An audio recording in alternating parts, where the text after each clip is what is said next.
Welcome to the meeting. As we begin, I want to welcome you. We have a great presentation today by some of our student showcase. Uh,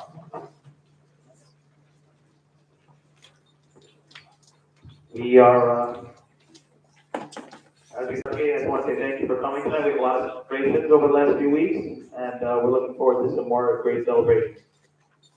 At this point, I'm going to move it over to the superintendent schools for the presentation. Thank you, Mr. Pinto. And just before we begin our presentation tonight, I wanted to share some happy news with the community. Tonight, the board interviewed candidates to succeed Mr. Myers as principal of Long Beach High School. And we're very happy to announce that we have offered him to be accepted. Our new principal will be Dr. Andy Smith.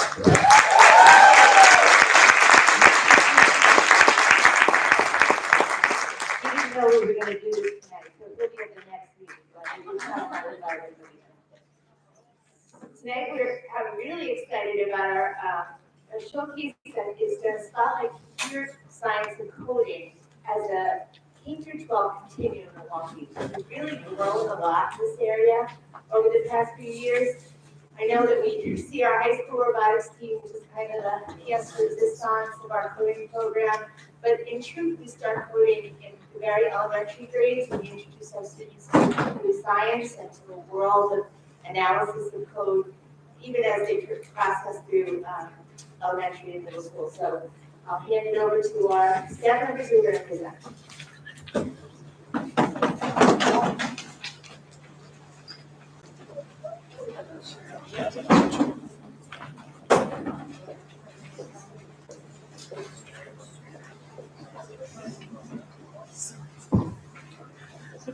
Thank you so much.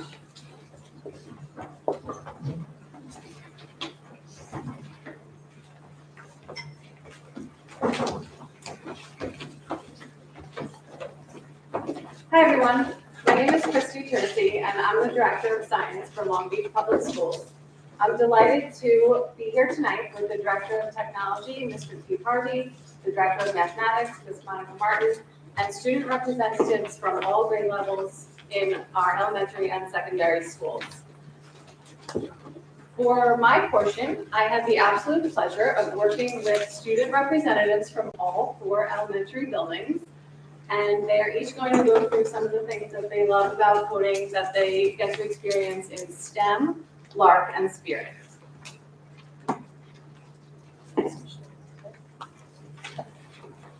In all programs, students enjoy plugged and unplugged activities, and they learn concepts and algorithms related to programs such as Scratch, Blockly, and Python. The world of coding enables students to integrate across all different discipline areas from STEM, literacy, art, and physical education even.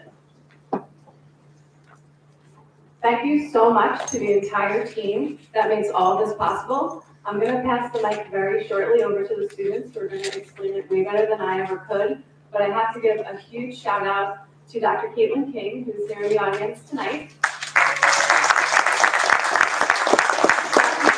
Chelsea, who used to be a teacher in the area of Spirit, I believe, and did a lot of curriculum writing in the world of Spirit, but now Dr. Chelsea works in other areas. Our entire STEM team and the library and Spirit teachers, Ms. Lori Hartfield, Ms. Tara Salvador, Ms. Hannah Gallo, Ms. Kylie Nichols, Mr. Matthew Jones, and Ms. Hallie Conklin. And without further ado, I'm going to start with Emma, who's going to talk about her experience in. Hi, my name is Emma, and I go to eSchool. I love coding because you can explore many ways to create an interesting project. I love using my creativity to do many animations in my code. Coding is so much fun. Hi, I'm Jackson Burrow, and I go to eSchool. Coding has been interesting because I have been able to explore various projects to see complex codes, then put them into my projects to make them better. This helps inspire me and then make a complex things myself and replace some other coders. Hi, my name is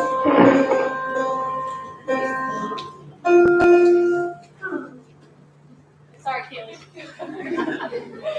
Hi, my name is Haley Donahue and I go to Lido, and I love coding because it allows me to put critical thinking and creative thinking together to build a good project. I have learned from failing at first is okay because I learned to learn from my mistakes and it will make my code even better and I grow from these programming challenges. Hi, my name is Jack from Leader School. One big challenge I faced while coding was that my leaderboard wouldn't function. I overcame it by using save blocks to identify visibility issues. For example, if I'm trying to get a value from 0 to 21 by adding 3 each time, and it's not working, I can just put a save block in the thing. And by the time I press run and it removes the save block, if the value is over 21, then I'll know that I have too much code. I also checked on variables after every event to determine what was wrong. This complex process involved many steps to achieve my goal, and I also learned from fixing the bugs. So if I ever encounter the same issue again, I'll know how to solve it. Hi, I'm Harlan Warner and I go to Lindell School.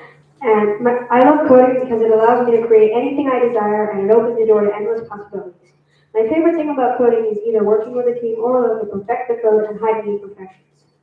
When I code, when I code, I feel excited because I know there are no limits to what I can do. My name is Cole Barbaro and I go to West Elementary School. I love coding because it allows me to create my own world and bring it to life. And it makes me be free to do anything. And I feel like I'm the god of my own little world and anything is possible because of coding. I learned that failing is okay because it helped me to do better next time and improve until my code works. Hello, my name is Ty Fitzpatrick, and I go to Lindell Elementary School. I love coding because it allows me to be creative without limits. The reason why I like coding is because I can make these VRs what I can in real life. My favorite coding choice is FlatLab because it allows me to draw or upload my characters and props and backgrounds and code them into my game. Hello, my name is Arvin D'Onofrio, and I love coding because when I'm coding, I know that I can make mistakes, and sometimes they're easy to fix, but most of the time they're not. And it gets frustrating, but you learn a lot from the process, and you can learn things that you don't forget from doing this.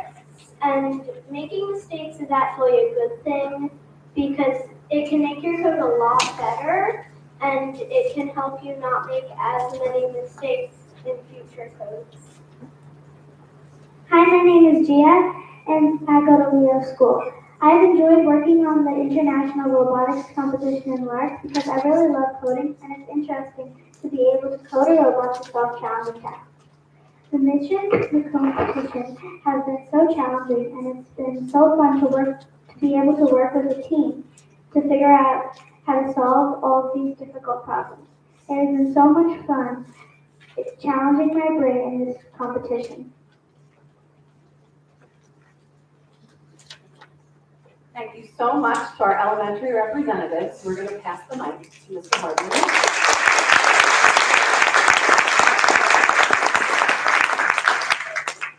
Good evening, ladies and gentlemen of the board. Next up, we have the middle school presentation of how we are presenting coding to our students at the middle school through the technology department. Middle school students have an opportunity to take 4 different technology courses, 3 of which have a coding component in the curriculum, as well as the robotics club, which the students can participate in. Here tonight, we have Ms. Sauger and some of her students to talk about the design and research curriculum and how they're working with coding at the 6th grade level. Hi everyone, I'm Ms. Sauger. I'm a 6th grade tech teacher here at the middle school. So over here I just have a quick overview of the topics that we focus on in our class. But for today's presentation, we're going to be focusing on what we do for coding. We do primarily use the code.org application. And on the next slide, you can see some of the coding skills that they get to work on and some of the activities that they actually get to do in class. So a lot of the coding skills they focus on is composing and decomposing, sequencing, debugging, loops, events, and functions. And they do that with a bunch of different activities. We do block coding with Minecraft. We do text-based Python coding with Code Combat, and we also do code your own games and like a coding arcade with the option between block coding or text-based JavaScript coding. On the next slide, you can see some of the real-world application skills that they actually learn while they're doing this coding on code.org. So they're working on problem solving, critical thinking, creativity, communication, and collaboration all at the same time. Our first guest speaker we have for today is going to be Kevin, and he's going to be teaching you about the game that he created. Hi everyone, my name is Kevin, and the game I created is a sports game. I'd like to walk you through the steps I followed to make it. First, I started by setting up the scene and choosing the characters for my game. I used block-based coding to set the scene, including the player, the background, and the ball. Next, I programmed the controls using events so players can move the character around with the arrow keys.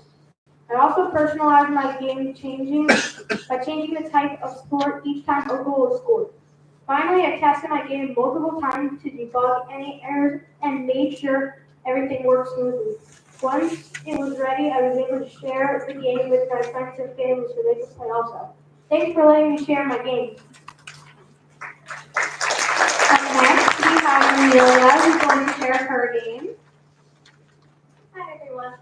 I created a Flappy Bird game called on code.org, and I'd like to explain how I made it. First, I set up the game by choosing the scene, player, obstacles, and ground. I programmed the bird to flap and play a sound whenever the screen is clicked. When I added logic using conditionals, if the bird hits the ground or an obstacle, the game ends and the score resets to 0. To make the game more challenging, I used a loop to create gaps in the obstacle and programmed the game to randomly change the scene, player, and obstacle every time you pass through them. I also included a scoring system so players can earn points when they pass obstacles. Finally, I tested out and adjusted the game to make sure it's fun and works smoothly. Thanks for checking out my game. And in middle school, we have Hudson.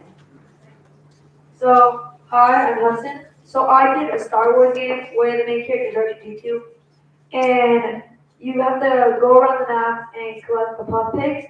But every time you collect a character, there's a chance a new puff pig spawns. So once the puff pig spawns, you have to collect them all. And once you collect them all, the game ends, and you get a score and the time about like how fast, how many puff pigs you collected, and how many more spawn than at the beginning.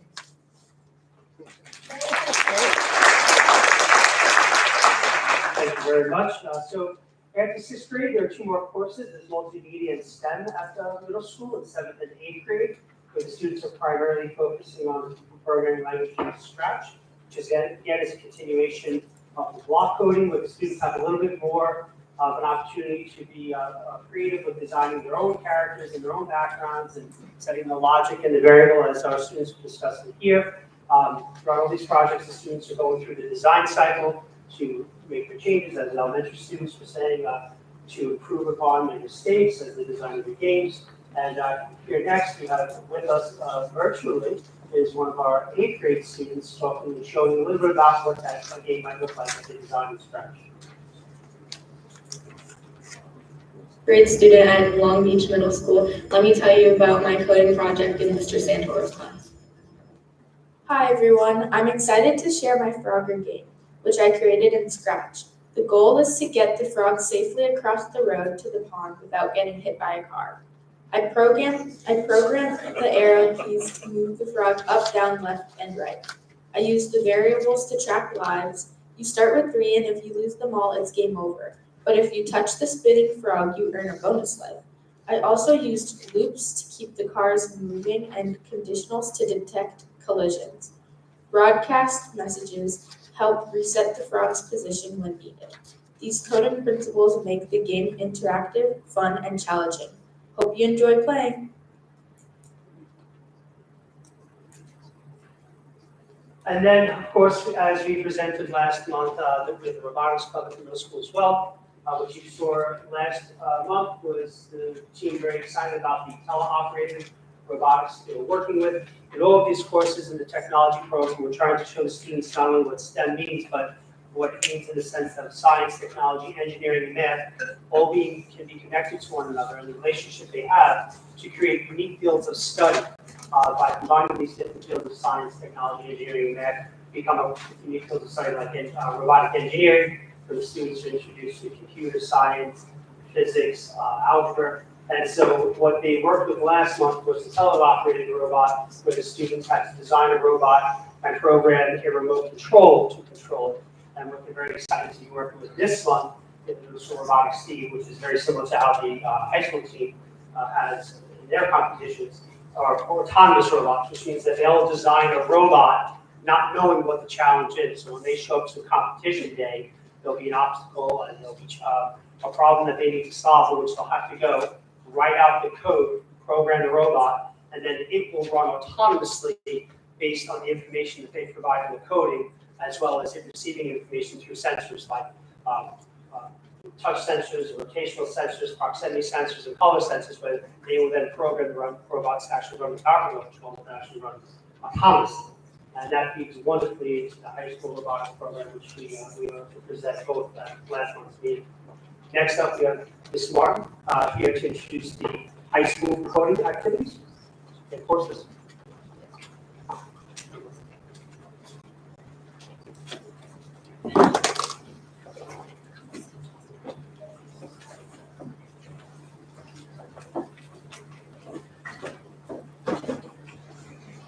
Good evening, my name is Monica Martin. I am the Director of Math, pre-K to 12, and this is my fabulous math team.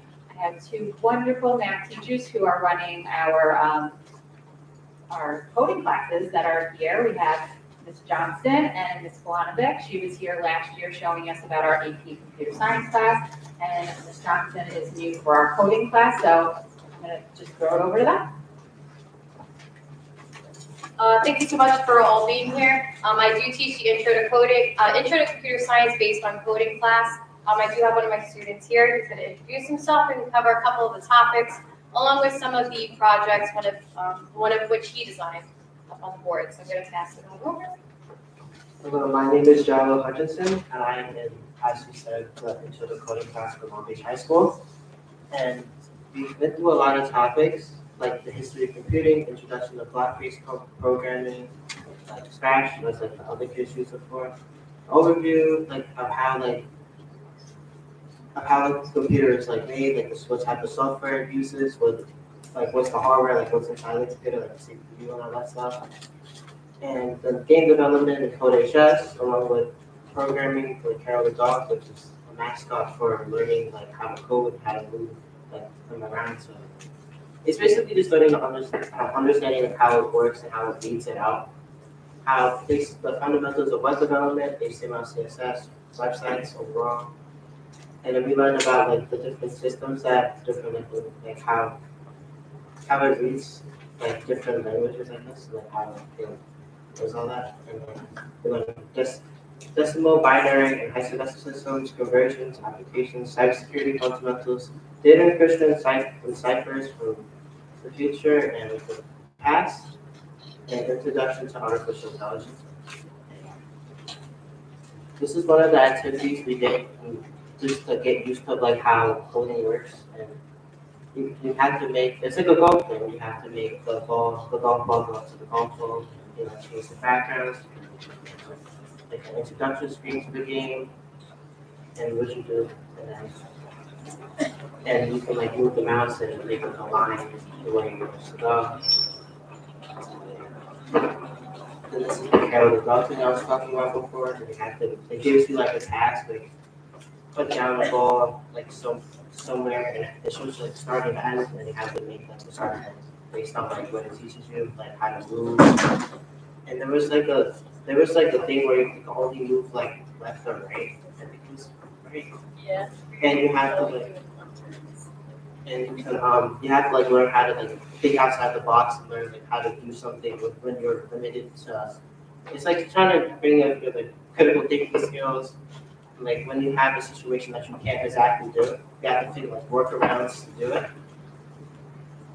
And we also, as I said, we learned HTML, CSS, we learned like the basics of it, like we learned how tables work, how lists work, headings, paragraphs, images, and links work in websites.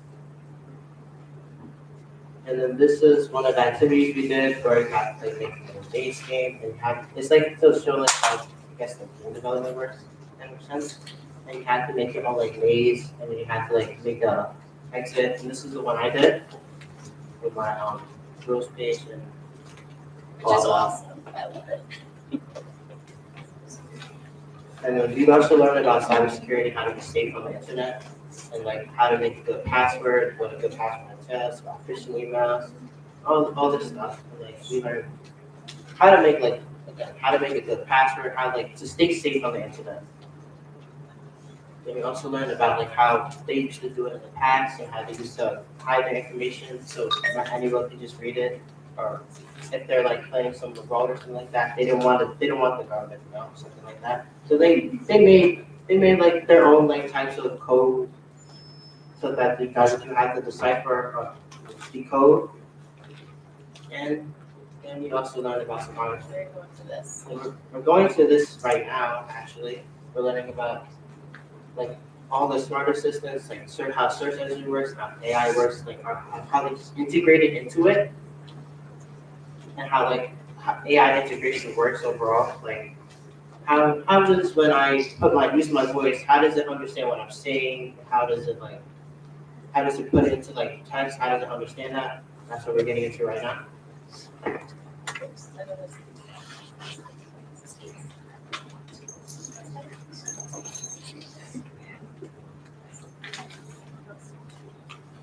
Yes, it's perfect. Good job.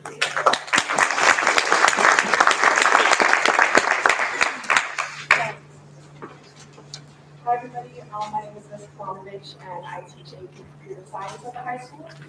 In that class, what's nice about that class is that it's designed for students who may not have background in coding, so anybody can join and learn about it. And that class is really designed to develop a foundation and maybe build some underlying concepts with that. So we have two students here, Kate Bordona and Melissa Cabrera, and they're going to show something that they've been working on. They're on the computer. Okay, so I use Python to code this waffle, and I put in all the rectangles and circles, so all the rectangles that you see, and I put in all of the dimensions and positions, and then as you can see, I use white circles, and I put it so that when you click on the waffle, it will make it look like you're eating a waffle. And what's cool about it is that when I made it, I put all the dimensions so that when you change the proportions, so when you see waffle width and waffle height, when you change those numbers, it will make it so that the whole waffle changes proportionally and gets smaller. So when I change that to 100, it makes it smaller, and when I change it to 200, it gets bigger. And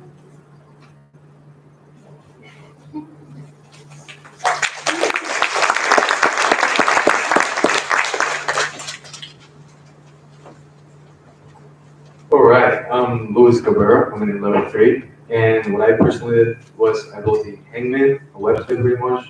You can use random words or enter a custom word, let's say music, for example. What we basically do is just play hangman, like quite literally. It uses a bunch of if statements, a bunch of loops. It also uses a lot, so you have to kind of correlate the actual images to the amount of mistakes there are for input. And I know this all sounds super challenging. For example, I didn't know about coding until I was 14, I think 15. I came to this country at 11 and a half, so I had no idea what this was. And I know it looks super challenging. For example, like he showed previously all these words, all this random stuff you don't understand about. But really, it's mainly logic. And as you follow the steps, you can, I love coding. You can build whatever you want pretty much. So that's the main step. And then for the class in high school, I don't know if any of you are looking to join. It's a wonderful class. It's very much self-paced. So there's no one like holding you back or no one pushing you. For example, I decided to kind of go my own route because I'm looking to do engineering.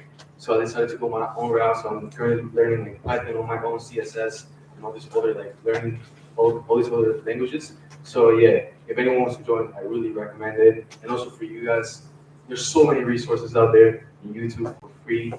Just start learning. You're so much ahead of the curve. Like you start learning from now, especially if you're going into engineering, just understanding. And so yeah, that's pretty much it.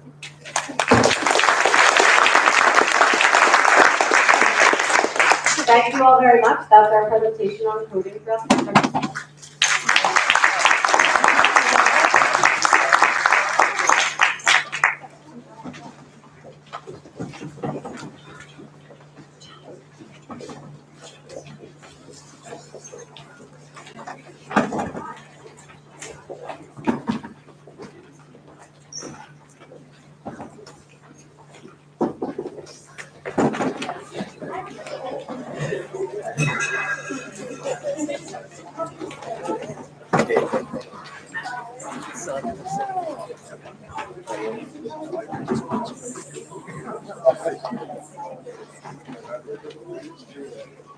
I don't know if the board wants to say anything before our students head out for the evening. That was a terrific presentation. I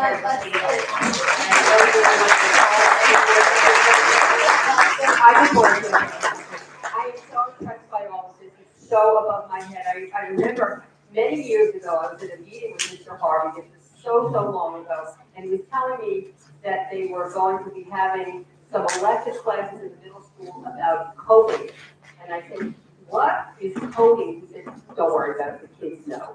And he was absolutely right, and it's gone so far, and it's just so impressive. I love the work that you all are doing. Thanks. I also want to reiterate what Ms. Belsey said. We're very happy to see that we're starting coding at younger ages because the truth is it's going to be part of the future. I'm looking up there and I see Minesweeper, I see Duck Hunt pretty much, I see Frogger, I see all the games that I grew up on, but I see you guys building them and I never thought that's possible. And I know that coming in the next few years, there's going to be so many transitions and transformations of how much this is going to be used in everyday work, whether it's building computer drawings for architecture or anything. Actually, AI is pretty much going to be part of everything we deal with in the future. And it's nice to see that the kids are learning that now because people like me will not be able to figure it out. So keep up all the great work and stay focused. And I'm very happy to see that part of this learning process includes failure and dealing with frustration because we all know how hard it is to be frustrated with something. And this seems extremely frustrating. It has a very small circumstance that making a big impact. So working through those frustrations to us is extremely valuable in the whole learning process. So thanks and great job, everyone. Yeah, I would just have to say something. We still have one of our young ladies who presented here today, and you did a magnificent job. Absolutely, two of you, yes, that's right, I'm sorry, both of you did. The way you both spoke on top of that stage was amazing. I loved hearing about how you're okay making mistakes, that you learn from your failures, and how much fun you had working with your coding. You really did a wonderful job. Thank you so much for coming down and sharing your experience.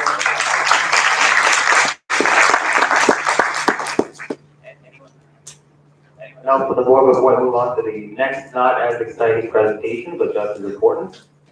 All right, with that being said, Mr. DeVito, the floor is yours.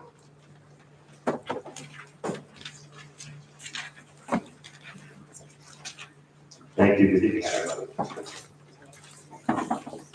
This evening, we're going to talk about the elementary program, and when we're talking about the elementary program for the purposes of this presentation, we're talking about our general education, kindergarten to 5. In a couple of weeks, you'll see we're going to talk about PPS, and that will include our special education, and we're not going to be talking about pre-K during this program and during this presentation.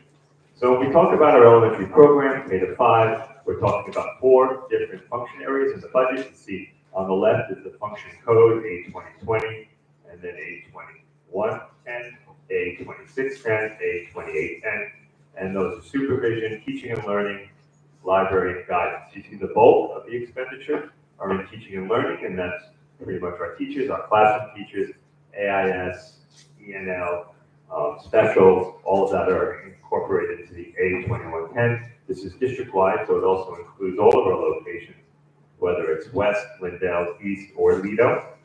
You see in the third column to the left, that's what we're proposing for next year, 2025, 26.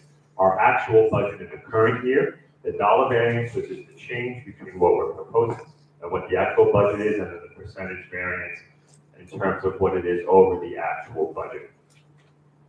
What is driving the increases? And you see that there is a range of increases here. There are some decreases that are offset by some of the increases, and here's the reason why.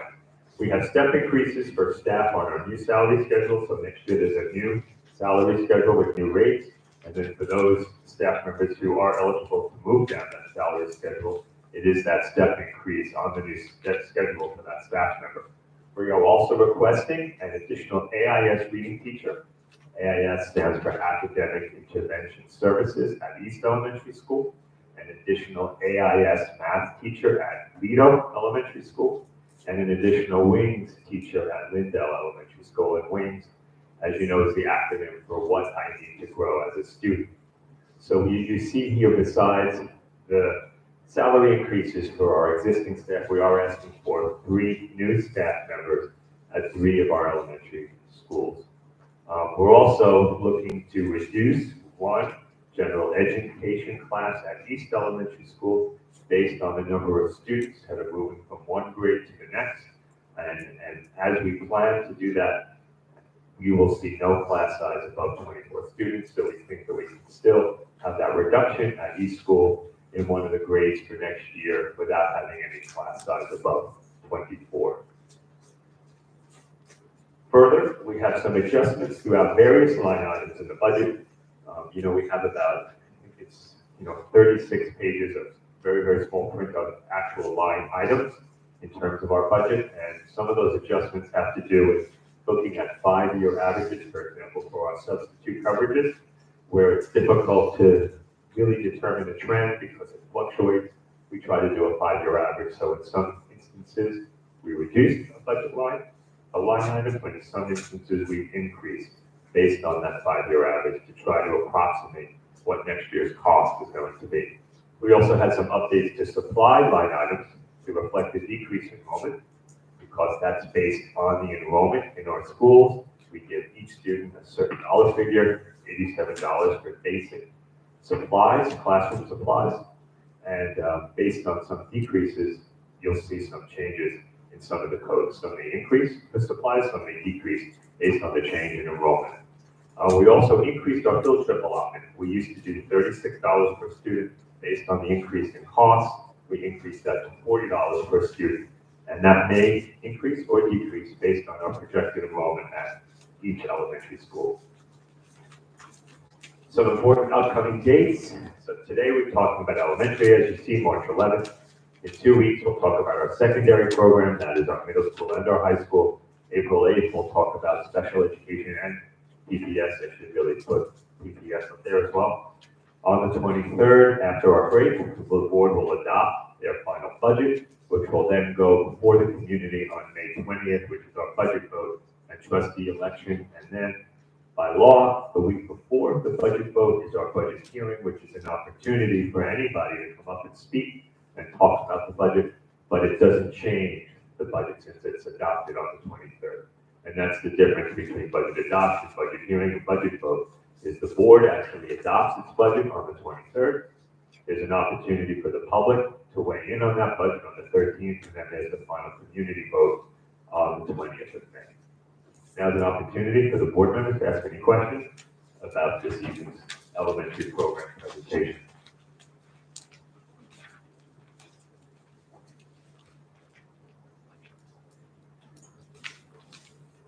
Thank you, Mr. DeVito. Once again, I just want to thank you for putting together a budget that represents what we're trying to provide for the upcoming year. Thank you for explaining how it correlates to a function. Obviously, the budget is the associated costs and financial associated needs based on the function of what we're trying to produce. So thank you for the presentation, and I open it up to other board members. Thank you. Hi, Mr. DeVito. Thank you so much for your presentation. And I know that the budget tells the story of what's important to our students. So I really appreciate the fact that you're so willing to explain to us everything so clearly, line by line. My question is, I know everything has just become so expensive. And I see it here reflected in pretty much everything. But I also know that we've all discussed the decrease in enrollment. So can you kind of explain how our increases are still so high, even though we're saying that we're seeing a decrease in enrollment? Sure. So for example, field trips. right? We know that our teachers are experiencing increasing costs in field trips. Years ago, the average field trip at the elementary level was about $10. Some of it was free and some of it was, significantly more. But we did some research on that and we said on average, it's about $10 a trip.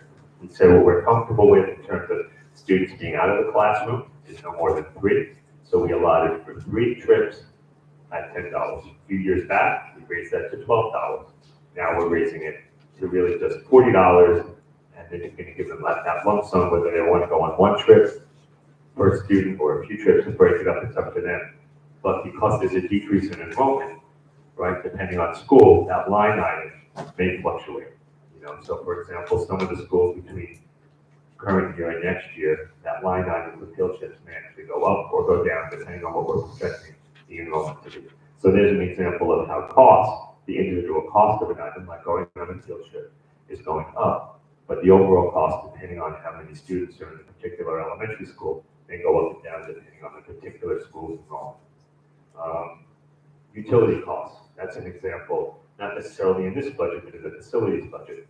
It costs a certain amount of money to run a building, whether you have 300 students in an elementary school or 400 students. It costs money to turn the lights on, to keep the heat at a certain level. Those costs have been going up, regardless of the number of actual students who are actually occupying that building. So there's another example of the actual cost going up, the unit cost going up, regardless of what's happening with enrollment. So there's some examples if that helps. So since we've also been talking about decreasing enrollment, why are we saying that we need 3 new positions?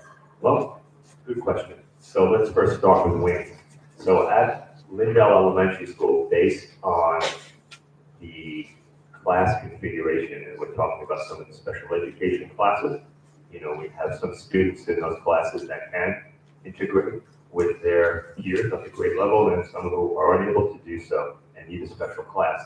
What they needed is that additional wings teacher because of the elementary schedule in order to make sure that, the students get exactly the support through the teachers that they needed, that they couldn't do it based on just the 2 wings teachers because of the number of students and also the number of students that are in the special classes. Similarly, at Lido, I believe it has to do with, and Dr. Gallagher chimed in, I think it has to do with the students who are eligible for AIS, but also the special classes there as well. It's the same situation, it's division of students. So the wings period is both our intervention period and the division period. And in both Lindell and Lido, because their student population is higher, when they split those classes, they're not necessarily splitting 3 on grade level, sometimes it's 4. So we allotted the same number of teachers in each building. So we realized we really needed an additional teacher for those buildings. And then the third one, Mrs. Connelly has requested some additional reading support at each school. So, and really what it based on Mrs. Conway, it has to do with the student needs, which may differ based on enrollment. So it's not always a correlation to the actual number of kids in a building. It has to do with the needs of those particular students. But at times, it does have to do with class composition and the number of kids, but it also has to do with the needs. So there are 3 different ways in which we look at determining what's needed in terms of these increases. And then the decrease has to do with the fact that, we have class sizes that are very, very small, coming up and moving to the next grade that really are able to be served by 2 sections instead of 3 because the class that's aging out, that's moving up to the middle school is larger than the class that's coming in terms of the way that those classes are moving along in school. Thank you, Mr. And again, it doesn't have to do with pre-K, it's just K to 5. Just pre-K. Just K to 5. Thank you. Anyone else on the board? Just thank you for your hard work and Thank you. explaining it. You really break it down and make it detailed. Thank you.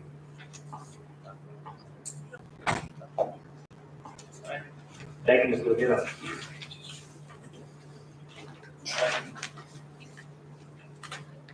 We just covered Board of Education comments. Now we student organization. Marshak, how are you?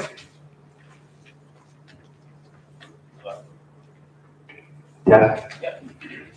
Class Olympics just happened 2 weeks ago, and unfortunately, while the seniors didn't win, everybody had a great time and it turned out fantastic. This year, we had more participation than ever and the highest turnout we've had in years. Now that Class Olympics is finished, we're discussing changes and additions that can be made for the following years. One of the additions we're discussing at the moment is the introduction of sports challenges throughout the year for Class Olympics points. Moving on from Class Olympics, we're now focusing on fundraisers for the rest of the year, as well as pushing for our final blood drive, which will be on April 25th.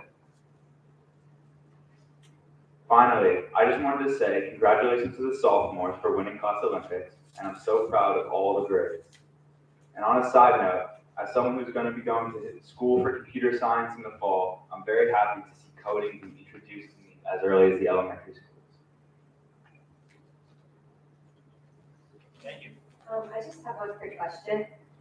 For the blood drive, are you going to encourage community involvement, or are you just going to leave it for the high school community? We looked into it, and unfortunately, we're unable to do community involvement. It's just available for students and teachers. Okay, thank you.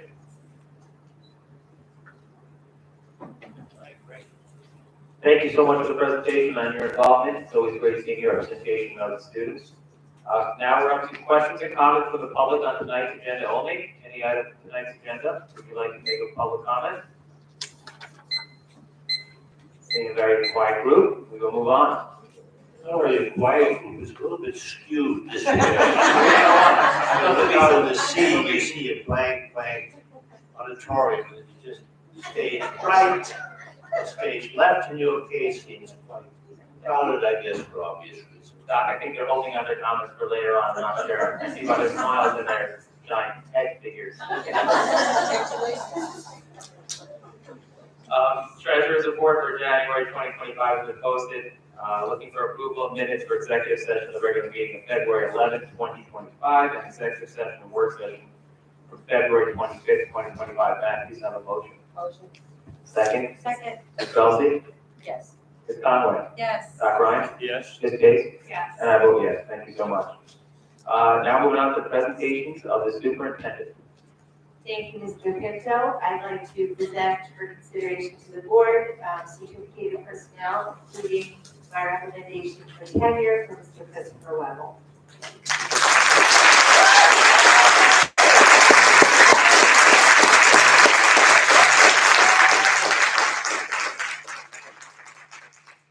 You didn't vote yet, guys, so.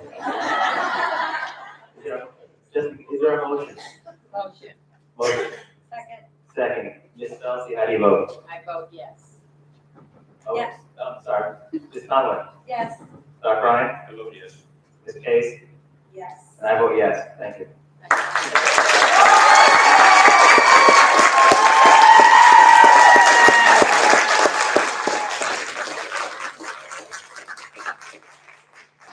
I apologize, we're going to do a little discussion prior to our votes, but I'm offering the floor to the board on this topic. That is Kelsey. Okay, Mr. Webble, I had the pleasure of working with you at the high school and also on Saturdays when we would proctor SATs and ACTs together. I just want to express to you my sincere appreciation for your hard work, your dedication, all of the achievements you have made for this district and for our children here. I offer you my continued support for your future endeavors, and I wish you all the best for a very long run here at Long Beach.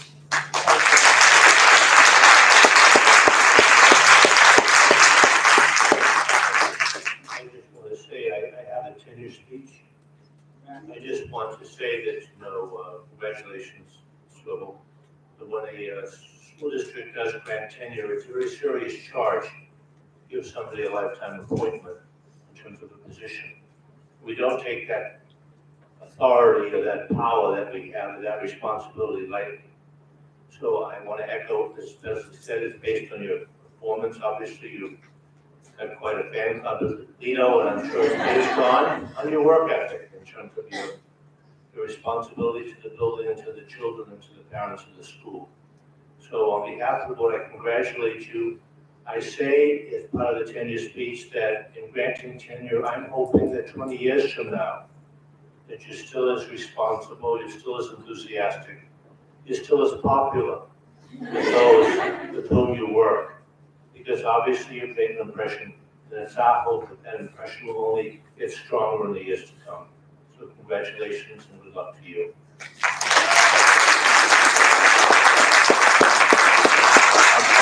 I echo the sentiments of both Ms. Belsky and Dr. Ryan, and I just want to keep it brief. Congratulations, Chris, well deserved. Great, keep up the great work. Great fan club. I'll add, first of all, it's so nice to see everybody here, and you do bring quite a crowd. But also thank you for your dedication to multiple roles in this district.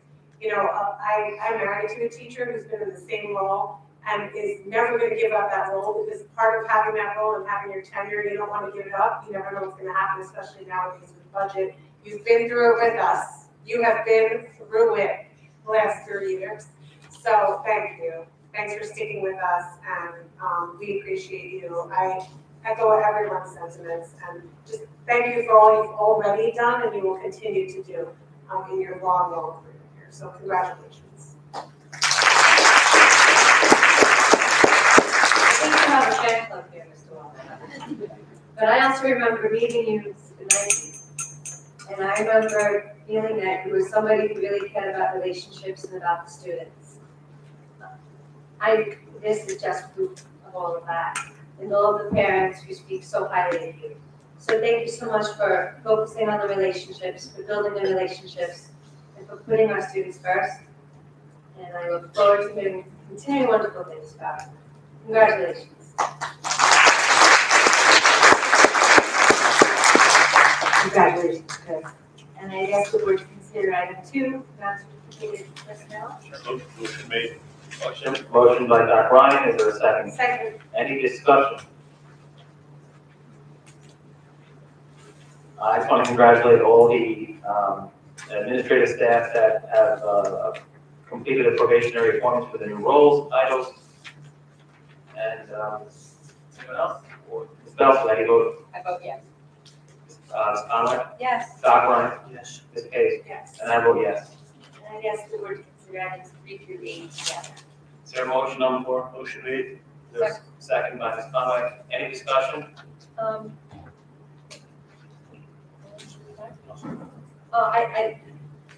I just really want to, I really appreciate the donation of the AEDs that are in need.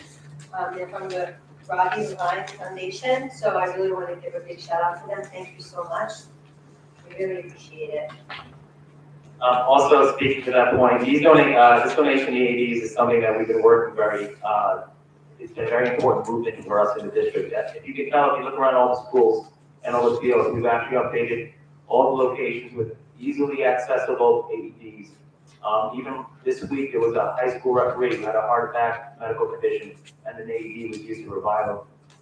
So it's definitely a focus of us on the board to make sure that we keep the district and the students and the staff and the visitors as safe as possible. And the increase of these accessibility and functional AEDs really serves to that point. Getting them donated is a huge thing because they are costly. And I'm just really happy to see that we're moving forward with this. And thank you so much for the donation. And I also want to give Mr. Pinto a shout out with this because Mr. Pinto and Mr. Epstein have really done a lot of work in this area. They really took it so hard to make sure that we would have the AEDs to help keep all of our students safe. So thank you, Mr. Pinto. Thank you, Ms. Conway, and Mr. DeVito on that as well. Been also very helpful. So how do you vote on this, Ms. Belsky? Yes. Ms. Conway? Yes. Dr. Ryan? Yes. And Ms. Ms. Case? Yes. And I vote yes, almost skipped it. Thank you.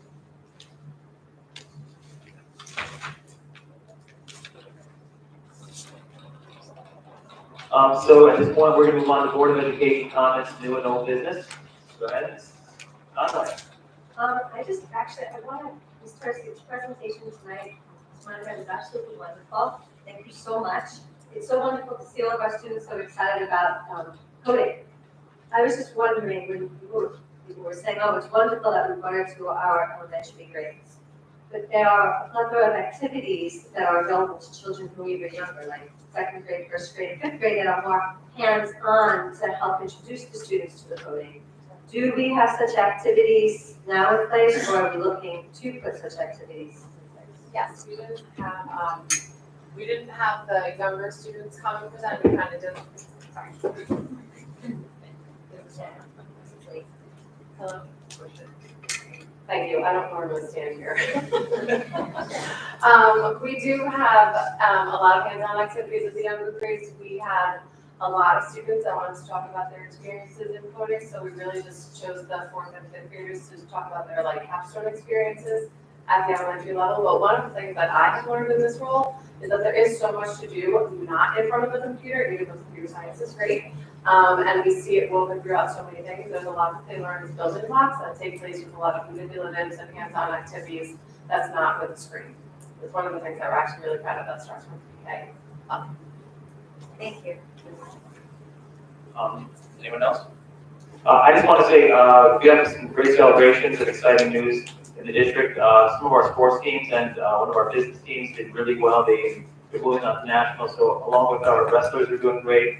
Our OM team is moving states. We even found out that our DECA club is moving on to nationals, and our high school team is moving on to nationals too. So that's all a lot of excitement. They all have fundraising efforts going on online, so if you see them. Oh, sorry. High school hockey. I apologize. High school hockey. They all have fundraising efforts out there. If you want to help support them, it'd be great to get them over there. And one more thing. When was that PSA put out about the road safety? Was that prior to last meeting or? They were just putting it up that meeting. Right. So just to introduce something that Ms. Conway is working on, she's been really taking the forefront on us trying to improve safe routes to schools, specifically on Little Boulevard. It's not exactly our students that are operating in an unsafe manner. It's actually drivers going to work or commuting that have created an environment of speeding in that area. So they did a great PSA. If you haven't seen it, go look online. It just brings a little more attention to focus for safe practices on Little Boulevard. And I want to thank Ms. Conway and all the students and teachers and staff that were involved in making this PSA. It was a great collaborative experience, and hopefully the message gets out to make sure it's safe for our kids, especially as the warmer days are ahead, and they can be taking their bikes and walking to school more often. Well, I'd like to thank the support of the board.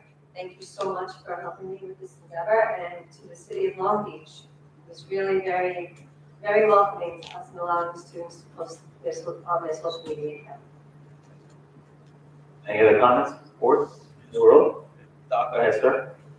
I just wanted to ask the superintendent of Dr. Oshkosh, who wants to field a question, that the newsday had an article today in terms of AP among different school districts in Nassau and Suffolk County. They broke it down in terms of districts that received the platinum, that received the gold, that received the silver or bronze designations for student participation in AP exams. Somehow I didn't see the Long Beach listing in the paper. And among the 54, 55 from Nassau, it very well may have been my eyes in terms of missing it. But where do we stand in terms of APs compared to the other high schools? Yes, so Doc, we don't qualify for that because while we offer some AP classes, we offer mostly IB classes. I think you've noticed Rockville Center and Willis Valley are not on the list either. So, AP has their own qualifications for certain awards, and part of the qualification is that you have to offer a certain number of AP classes. If you look at our AP and IB participation in total, though, we actually have a very high level of participation and a very diverse level of participation, which we're really proud of. Thank you. Any questions or comments from the public on any topic?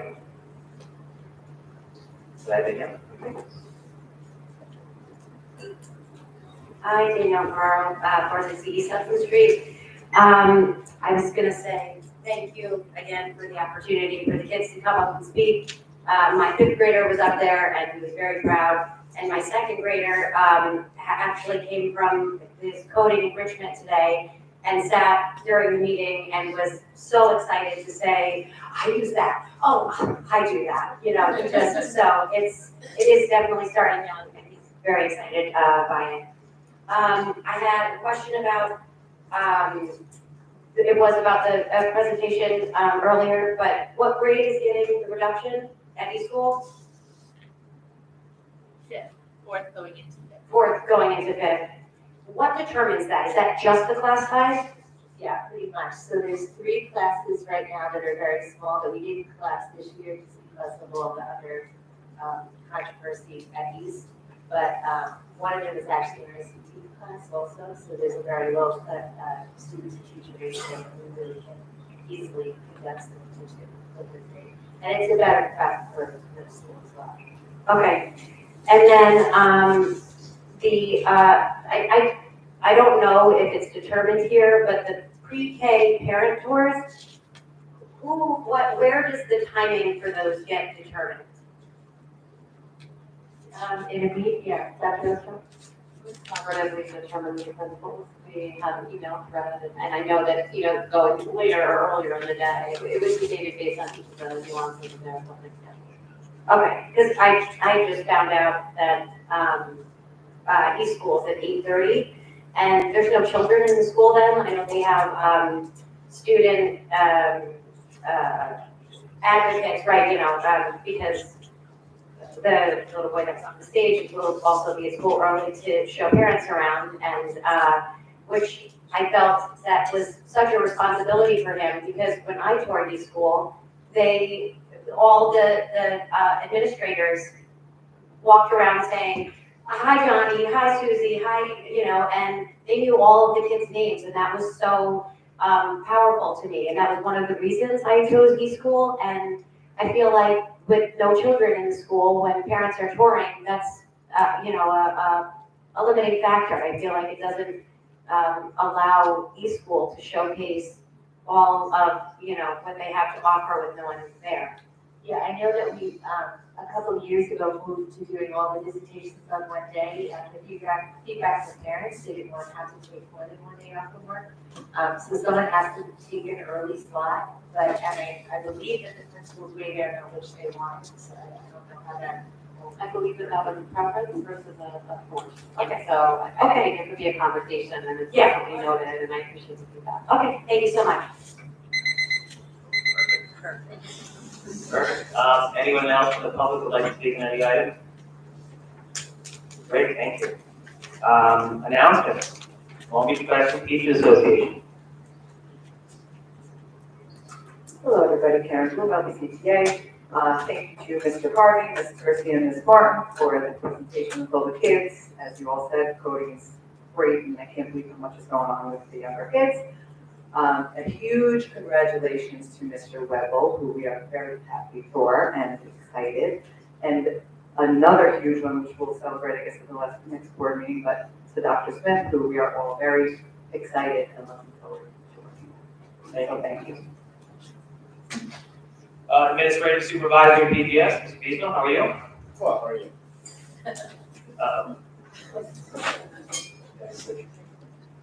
Good evening, Keith Beagle, President of ASPPG.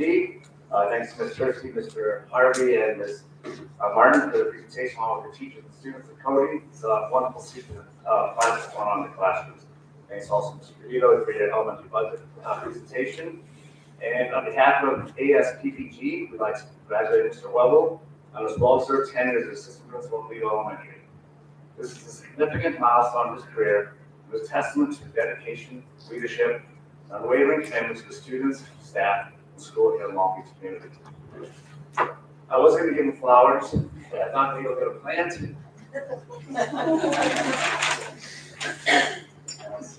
So I got them both. I think there's a flowers.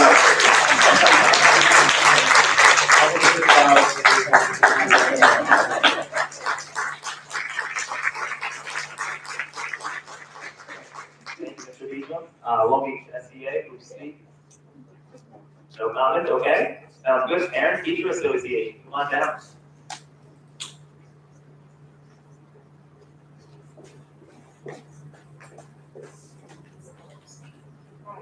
My history with Spike. Can you hear me today?